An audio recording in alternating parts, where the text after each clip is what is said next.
Welcome. If you talk to a man in a language he understands, that goes to his head. But if you talk to him in his language, that goes to his heart. Artificial intelligence translation lets you speak straight to the heart, no matter the native tongue. Today, thanks to artificial intelligence powered translation tools, you can converse with anyone, anywhere, with just a few taps on your smartphone. Imagine a world where a farmer in rural India can seamlessly converse with tech entrepreneur in Silicon Valley. Or imagine a student in Japan can access the wisdom of Ved written in Sanskrit in their native tongue. That's amazing. This is not just a dream. It's a reality that AI is crafting for us. Through stories and insights, we will uncover how AI is reshaping our linguistic landscapes, making the world more accessible for everyone. By the end of this session, you will gain insight into how AI in language translation can enhance your daily life. Whether you are a business leader looking to expand globally, a traveler eager to explore new cultures, or simply someone who loves learning languages, AI can be your ally. As we delve into this topic, I am joined by Professor Pushpak Bhattacharyya. Professor Bhattacharyya is a professor of computer sciences and engineering at IIT Bombay. He is ex-director of IIT Patna. He has done extensive research in artificial intelligence and language translation. He has been instrumental in creating AI-based translation systems for several Indian languages. Welcome, Professor Bhattacharya, in this fireside chat with me. Professor Bhattacharya, can you set the tone for today's session as to what is the buzz around the use of artificial intelligence in language translation? Okay, thanks for this question, and it is definitely very relevant to current times. So the keywords in this question are artificial intelligence and language translation. Now we know that artificial intelligence can be said to have been started by questions in natural language processing. In 60s, those were the Cold War days, and Russia and USA wanted to know what kind of messages are passing between these two countries. They wanted a solution for translation from English to Russian and Russian to English. So a lot of people believe that this is how the field of machine translation and consequently natural language processing started. Now, of course, AI has moved a long way, starting from what is called model-driven artificial intelligence through data-driven artificial intelligence, back to model-driven, and back and forth between these two paradigms for machine translation. In recent times, we see a huge amount of data being used for training machine learning models and doing machine translation. And this has produced remarkable results, okay, and it has democratized the field of AI, NLP, and machine translation. Lots of people who did not have opportunity of creating artificial intelligence systems are now attempting to create these systems. Now, India is a multilingual country. We know there are official languages and there are several unofficial languages. There are many dialects. So translation has always been a big need in the country. So much so that decades ago, led by IIT Kanpur, the then NCST, and the fifth generation effort of India, the machine translation attempts were made in the country, and several groups have worked on this.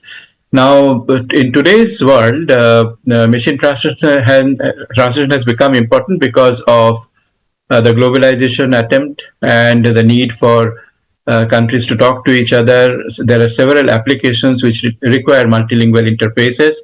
So chatbots have to be able to converse in local languages, the language that a person understands. As we move ahead in our discussion, we'll talk about many applications. But I would like to say that this buzz around AI with respect to machine translation is not a recent buzz. Actually, machine translation has always been a forcing function for natural language processing, and artificial intelligence. Right, very nice. I think you have just set the tone about what's artificial intelligence and how you're setting the tone in Indian context. I just came across an application developed by Microsoft. It's called Project Alora, which actually focuses on bringing rare Indian language online. The project creates digital resources and data set of languages like Mundari. I came to know is spoken in a Munda community in Eastern India. And by collaborating with local communities, it is ensuring that the data set and culturally relevant are accurate. This has really paved the way for future generations. Similarly, I think you have been associated with Bhashini, and also we have Aadhaar-based localization of language tools. What's your take on how AI translation tool is helping preserve and promote Indian lesser-known languages? And what do you think is AI is being used to address the linguistic diversity of India, where over 121 languages are spoken? We know India is really a haven for researchers in language, both linguistics and computational linguistics, and very interesting applications are being made. Now, language technology has to penetrate the whole length and breadth of the country. It must go to rural areas, tier 2, tier 3 cities, and the benefits of language technology in the form of translation, question answering system, chatbots, and so on have to be created. Now, you mentioned Bhashini. In today's world, especially in India, it is impossible to discuss machine translation without making reference to Bhashini. It's an extremely worthwhile effort of Government of India, Ministry of Electronics and Information Technology. Now, under Bhashini, the attempt is to create pairwise translation systems and also involving English for all scheduled languages of the country. I am one of the consortium leaders of the Bhashini project. In our consortium, there are two of them actually. The first is Ishan, which deals with northeastern languages, and there we have a number of languages which are low resource languages: Manipuri, Bodo, Assamese, and Nepali. And also there is another consortium called Vidyapati, which deals with languages, namely Maithili, Bengali, Konkani, and Marathi. In fact, the name Vidyapati comes from the celebrated Maithili poet Vidyapati. And many IITs, CDAC, IIT, they are involved in this large effort of Government of India. Now, why does machine translation become important in the context of preservation of rare languages? Now, rare languages, by definition, have a low speaker-writer population. This means that for these languages, the amount of content, electronic content that gets created is minuscule compared to majority languages like English, French in our country, Hindi, Bengali, and so on. Okay. So when we started, for example, working on Bodo, Manipuri, Assamese, Nepali translation, we found that the amount of parallel corpora, that is sentences which are translations of English and Hindi, which can be used for training machine learning models, are low in supply. So we started creating data. Also, we started getting data from data created by what is called DMU, which is in IIT Madras. Lots of data has been made open by AI for Bharat, which is a very laudable effort. It is a startup. And there are many players who are in machine translation area. So when we translate a language, when we translate the content of a language, we make it globally available. Okay, that is how the writings of Rabindranath Tagore, Bankim Chandra Chattopadhyay, Premchand, they have become available to the whole world through the medium of translation and translation into many languages.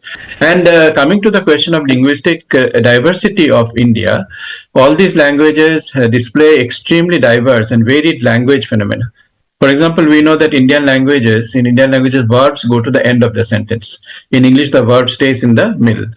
But there are also languages, there is one language in Kashmir where the verb is in the beginning of the sentence. And there are also example dialects and instances. In newspaper headlines, for example, we often see the verb being in the center of the headline. So this kind of linguistic diversity is a very, very interesting challenge for machine translation, and many research groups, including us, are addressing this linguistic diversity through the instrument of machine translation.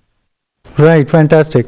I think what you have set the stage is that the world is now growing towards multilingual translation of whatever is coming to the world. Now, coming to the next important sector, I came across a program which is called as Phygital Care Program.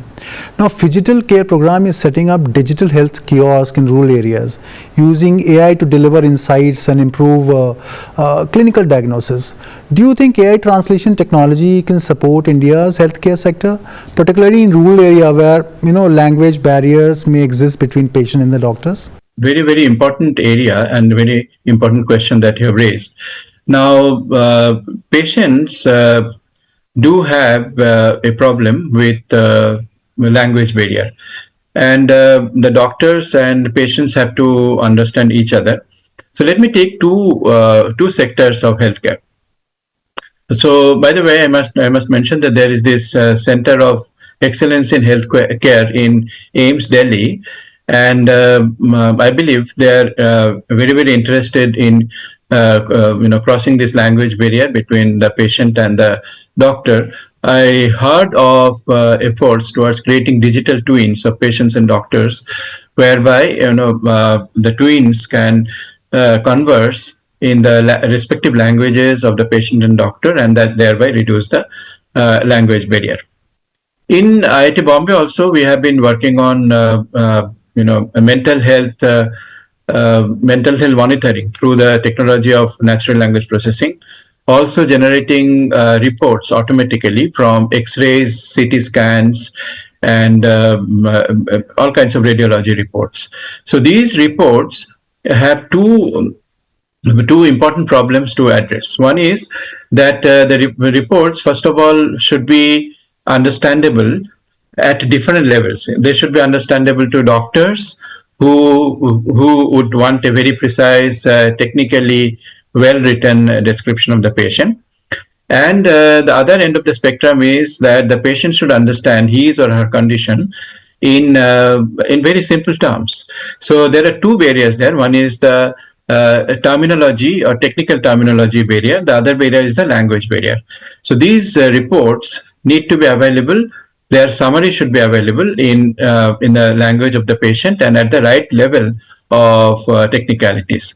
The other part, which is this mental health oriented, there we are making use of the NLP technology to monitor the health of the mental health of the person, and we have had quite a lot of research done, whereby the dialogue between the mental health counselor or a psychologist and the patient are recorded, and a machine learning model is trained to see if the patient has any kind of mental problem, including depression. So these kind of translation and NLP tools are very, very useful for tracking, first of all, the state of mind through the linguistic behavior, and also to cross the language barrier between the mental health counselor and the patient.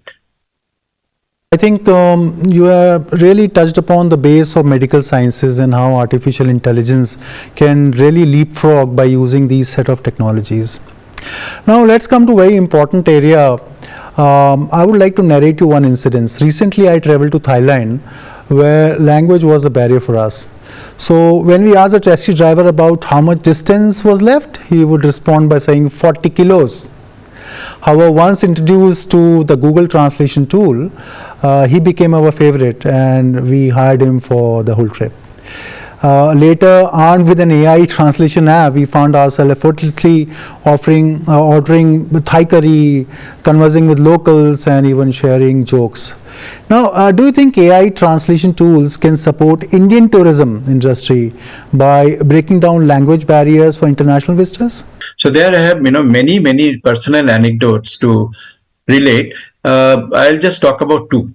Okay, one is this was very early days. I think it was early 2000 when I went to Tokyo, and I was moving in a bus with a friend of mine who understood very little English. Okay, he is a Japanese person and understands very little English. So when I was talking to him, yeah, I could see that he was bringing out a calculator-like device and was typing things, and then he was answering my questions. So I asked him what was the device he was using.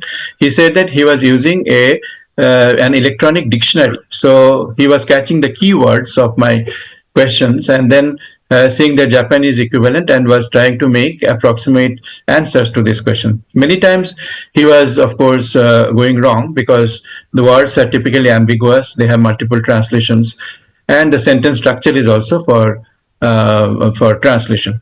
So, but those days are now past. Now the machine translation technology is so good that it can take care of both vocabulary and the structure of sentences, even long sentences translated very well by systems like Google, Bing, and so on. And in Bhashini, of course, we are creating such powerful systems which are for both text and speech. So this was a personal instance. Another instance I would like to give is in Bangalore. So I remember a lady, French lady, she was going from Bangalore to Delhi, I believe, and she was in a lot of pain because of some kind of health issue. She didn't understand any English. I didn't understand French at the time, but both of us opened our laptop and we are using Google Translate. So through that, I could suggest to the lady what she could do because she was really in distress. And it was a remarkable experience for me. So in the tourism industry, we have had, quite a lot of work done in tourism industry. In fact, one of the domains of Bhashini project is tourism, where a person from, let's say, Arunachal Pradesh would come to Tamil Nadu and ask questions in his own language, and the respondent would answer in Tamil and back to the language of the speaker. So this kind of vision exists and is happening. Another very cutting edge application is through OCR, machine translation, and TTS technology, text to speech technology, all in a pipeline. So you go to a particular place, look at hoardings and look at announcements, look at, let's say, shop hoarding in a shop, let's say, and you want to understand what it is. So you take the picture and convert the picture into text through OCR, convert that text from one language to your language through machine translation, and hear what was written there in your own language through text to speech. So these kind of applications are actually being made. Okay, it is not really a utopian situation. So in tourism industry, the need for machine translation is humongous, and there are many startups who would like to create such systems. And in fact, I think DIBD, Digital India Bhashini Division, which is a wing of Ministry of Electronics and Information Technology, and is the deployer implementer of the technology of Bhashini, which comes from R&D groups and other industries and so on.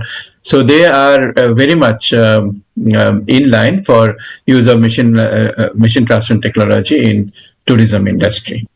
Yeah.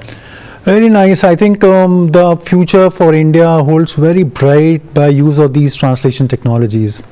Now I'd like to just deviate a little and talk about eBay. I think most of us had heard about eBay. It's an online e-commerce company. By implementing machine translating system, they have increased export by 17% and revenue by 13% for non-English speaking users in regions like Latin America, Asia and Europe. This success showcases how AI translation has really opened new markets, encouraged more purchases from international customers. Similarly, I can cite about in back home we have an application called Devanagari, an AI-powered translation engine that has really helped numerous Indian business localization their content quickly and accurately. What I see is that by translating platform into regional languages, businesses can expand their reach to local customers who generally prefer in their native language. Professor, how do you envisage AI translation tools be leveraged to support India's digital economy and also enhance e-commerce experience for especially non-English speakers? Yes.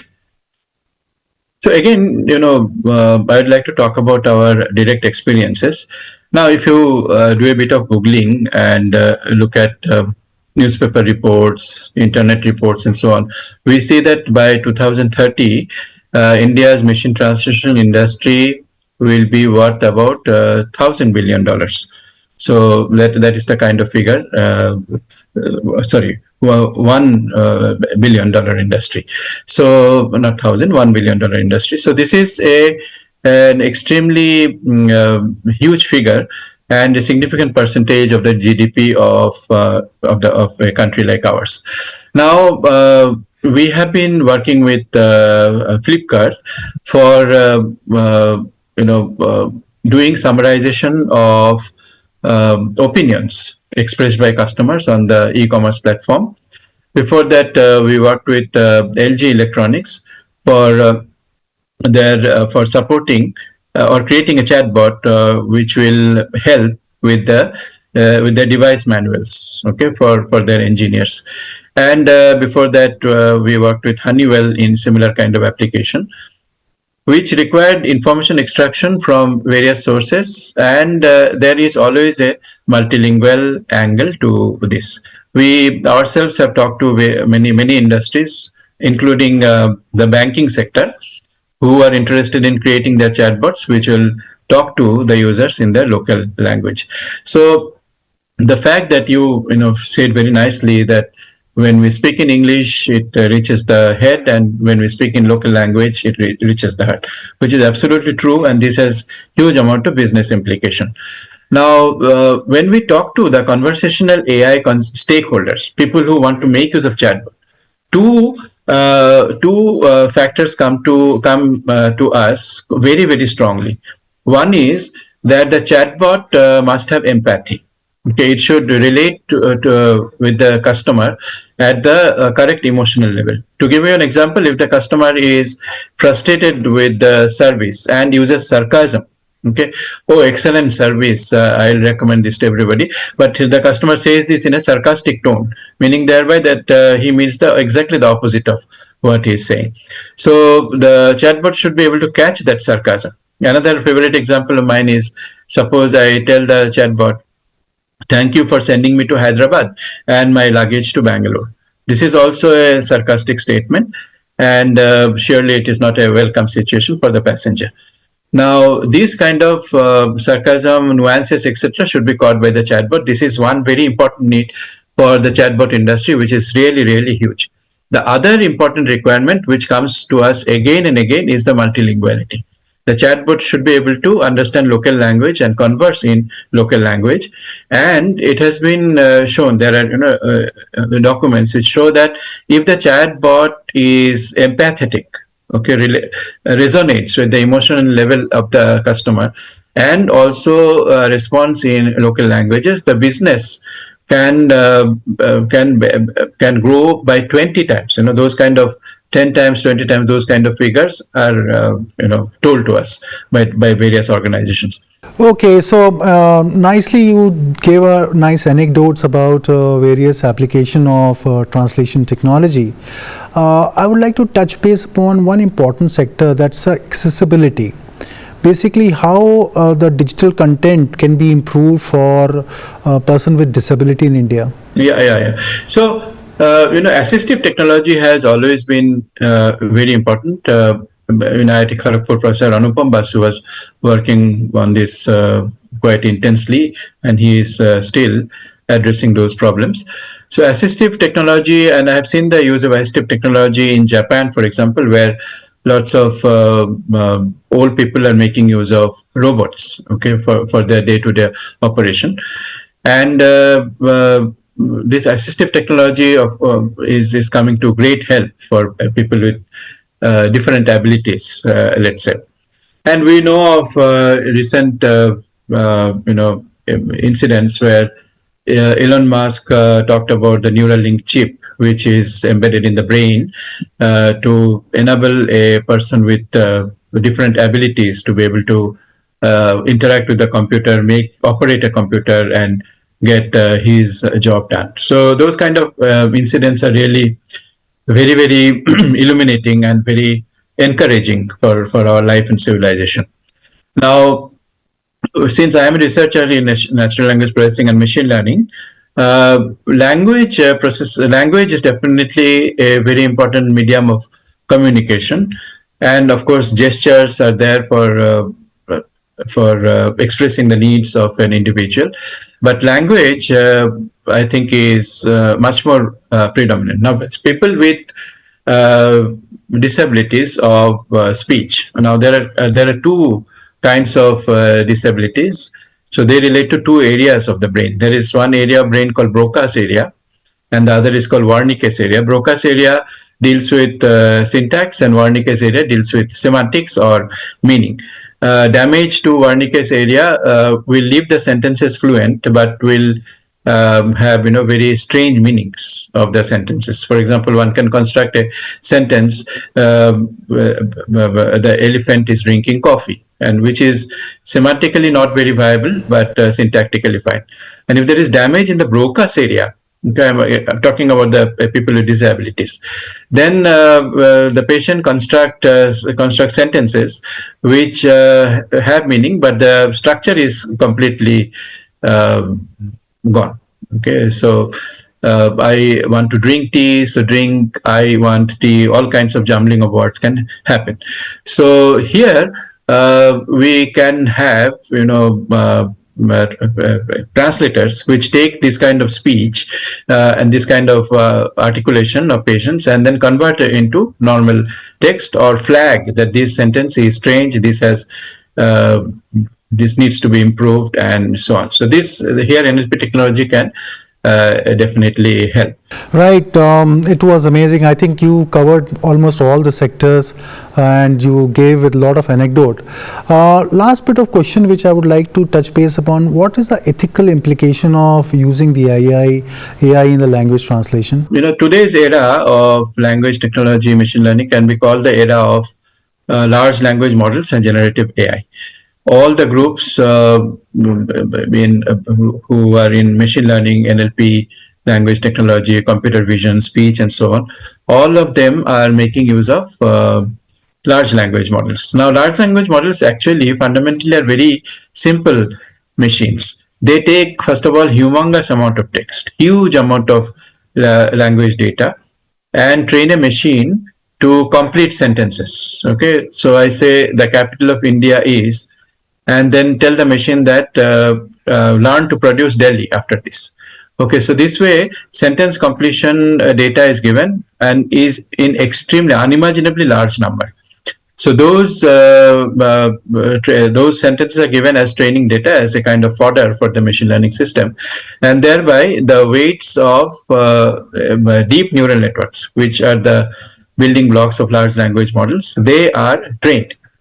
Now, when the large language model is trained, it acquires the ability of also handling other tasks with a small amount of data. So I'm trying to popularize a term called Trinity model, where a particular task for a particular language in a particular domain will be handled. For example, one can create a question answering system for farmers in the language Konkani, and the domain obviously now is agriculture. So this agriculture, Konkani, and question answering, this becomes a trinity. So trinity models are at the application layer for large language models, and they are much easier to construct than pre-trained language models or foundational models, which use a huge amount of resource. Now there is the problem of hallucination, bias, offensive text, okay, hate speech, which problems can occur in the output of a generative AI system. So hallucination refers to an output in a part of the output in the large language models output or generative AI models output, a part of the text which is completely inconsistent with the rest of the text, or even false. Okay, if the generative AI produces an output that Raipur is the capital of India, that we say that it is a hallucination on the part of the generative AI, and this can come in very subtle forms. Then there can be bias. Okay, so We know of biased output in the form of doctors being males and then nurses being females. Those anecdotes are now cliched anecdotes. Everybody talks about them. So bias also can come in many different forms, for race, religion, etc., etc. So in our lab, we are doing a lot of research in bias, ethics, hallucination, stereotyping, and so on. So this question is becoming ever more important, because the generative AI's output, first of all, should be based on reality. It should not hurt anybody's sentiment, and it should also relate to the emotional level of the user with the correct nuances. Okay, so those kind of things are very important. Right. So what I can broadly understand that using artificial intelligence in language translation, we require diverse and representative data sets, as well as ongoing audit to ensure fairness and accuracy in translation. So with that, I think we have come to the end of the Fire Chat. Viewers, remember that in the era of technological advancement, we are not just translating words, we are translating experiences, emotions, and ideas. This means businesses can reach global markets swiftly, travelers can navigate foreign lands with ease, and individuals can connect with others across the globe without hesitations. Professor, I wrote a small poem for you. So with your permission, I would like to thank you with the poem. From Tamil to Hindi, from Bengali to code, AI bridges gap on this linguistic road. Professor Bhattacharya lights the way to a future where all can have their say. Wow, thank you. Thanks a lot. Thank you very much. So we hope to see you again in some other Fire Chat session on artificial intelligence. Okay, thank you. Thank you very much. Dear viewers, any sufficiently advanced technology is indistinguishable from magic. In the realm of language translation, AI is indeed working its magic. In the world where communication bridges culture and brings us closer, AI is a tool that turns barrier into bridges. Let's continue to harness this power responsibly and ethically. And as we adopt artificial intelligence, we break down language barriers and build up human connections. Thank you.